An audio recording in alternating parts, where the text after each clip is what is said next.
Durgapur heroes club আয়োজিত রবীন্দ্র নজরুল সভায় আমাদের কথার কবিতার সদস্যরা। এবার পরবর্তী পর্বে প্রথমে আমরা রবীন্দ্রনাথকে স্মরণ করব, শ্রদ্ধা জানাবো দুটি কবিতার মাধ্যমে।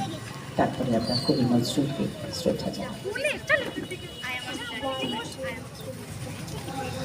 গগনে গরজে মেঘ, ঘন বর্ষা, কুলে একা বসে আছি, নাহি ভরসা। রাশি রাশি ভাড়া ভাড়া, ধান কাটা হলো সারা। ভরা নদী খুঁড়ো ধারা, খর বরসা। কাটিতে কাটিতে ধান এলো বরসা। একখানি ছোট ক্ষেত, আমি একলা, চারিদিকে বাঁকা জল করিছে খেলা। পরবারে দেখি আঁকা তরু ছায়া মশি মাখা, গ্রাম খানি মেঘে ঢাকা, প্রভাত বেলা। এবারেতে ছোট ক্ষেত, আমি একলা, গান গেয়ে তরিবে কে আসে পারে।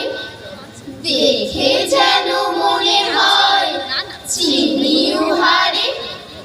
ভরা পানি চলে যায়, কোনো দিকে নাহি চার। ঢেউগুলি নিরুপায় ভাঙে দুধারে। দেখে যেন মনে হয় চিনি উহারে। ওগো তুমি কোথা যাও, কোন বিদেশে? বারেক মিলাও তরি কুলেতে এসে। যেও যেথা যেতে চাও, যারে খুশি তারে দাও। শুধু তুমি নিয়ে যাও ক্ষণিক হেসে। আমার সোনার ধান কুলেতে এসে। যত চাও তত লও, তরণী পরে। আর আছে আর নাই দিয়েছি ভরে।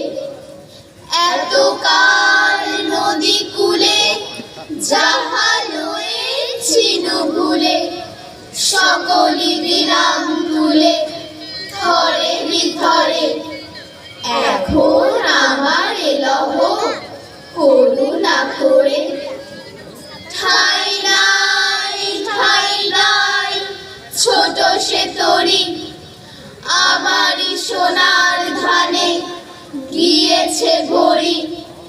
শ্রাবণ গগন ঘিরে, ঘন মেঘ ঘুরে ফিরে। শূন্য নদীর তীরে রহিল পরি।